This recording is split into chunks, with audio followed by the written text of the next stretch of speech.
des peuples de l'Europe continentale. Ein neues Amerika, heute Koblenz und morgen ein neues Europa. They called it the Koblenz Counter-Summit.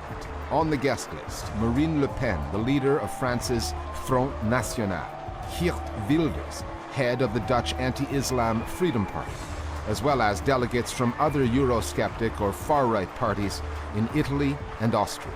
Among those not on the guest list, some of Germany's biggest news organizations, including the state-owned broadcasters, ARD and ZDF, banned from attending by the German party hosting the event, the AfD.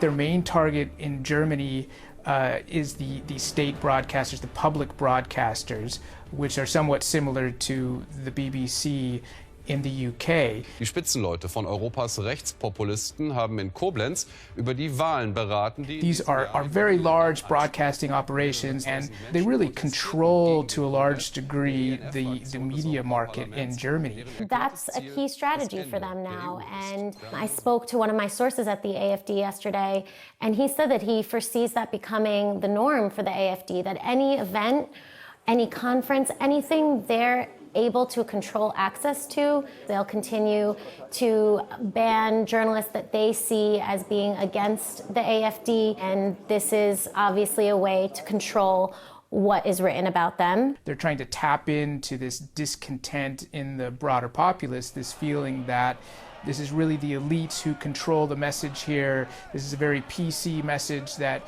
you're getting from your television, and they don't want you to hear what we have to say, which is why they're always trying to shoot it down. Ich schätze es so ein, dass es der AfD... The AfD can use this to mark itself out as an anti-establishment party, a party of protest. So the extensive coverage, the attention given to it by the media is certainly valuable. Gewinnbringend für die Partei. Other outlets banned included Frankfurter Allgemeine Zeitung, one of the country's most influential newspapers, the weekly magazine Der Spiegel, as well as Politico Europe, the offshore offshoot of the American news site.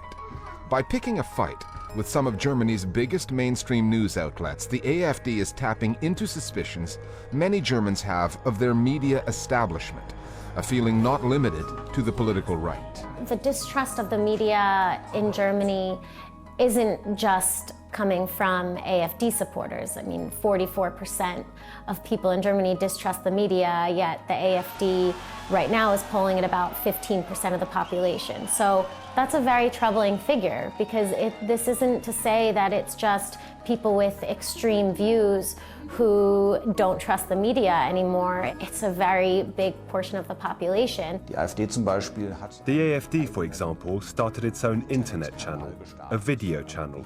People in these circles decamp partly into social networks, and they take refuge in their own publications. They're active on Facebook and Twitter, and in that way they have built up an alternative press where you won't find anyone with editorial responsibility. None of that exists in these forums, and that makes it dangerous. Und das macht es dann auch gefährlich. Facebook has become a dumping ground for fake news and hate speech, much of it directed at Chancellor Angela Merkel, a pro-immigration leader AfD supporters oppose. The Chancellor has been called Hitler's daughter by one site, whose work spread virally. And if you search the term migrant rape epidemic in German, plenty of bogus news stories come up. The Merkel government has put Facebook on notice. It says it has a new law in the works that would require sites to delete fake news or malicious material within 24 hours or face heavy fines. But it's the AfD's tendency to make real news that challenges the news media in new ways. Its propensity for breaking taboos, testing the limits of political discourse, such as when one of its regional leaders recently called the Holocaust Memorial in Berlin a monument of shame.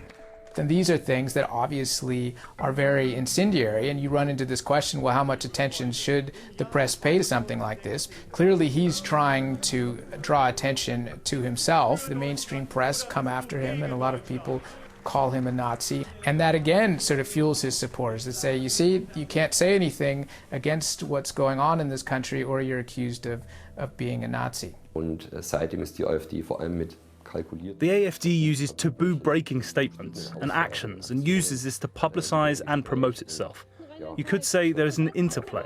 The established media report a lot about the populist parties, about scandals, about scandalous statements.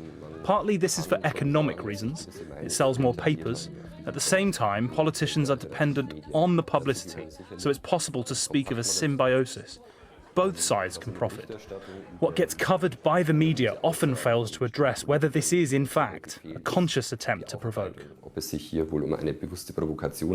Wenn man sich auch in anderen Ländern anschaut, wie When you look at how right-wing populists in every country deal with the media, we always see the same pattern: us against them.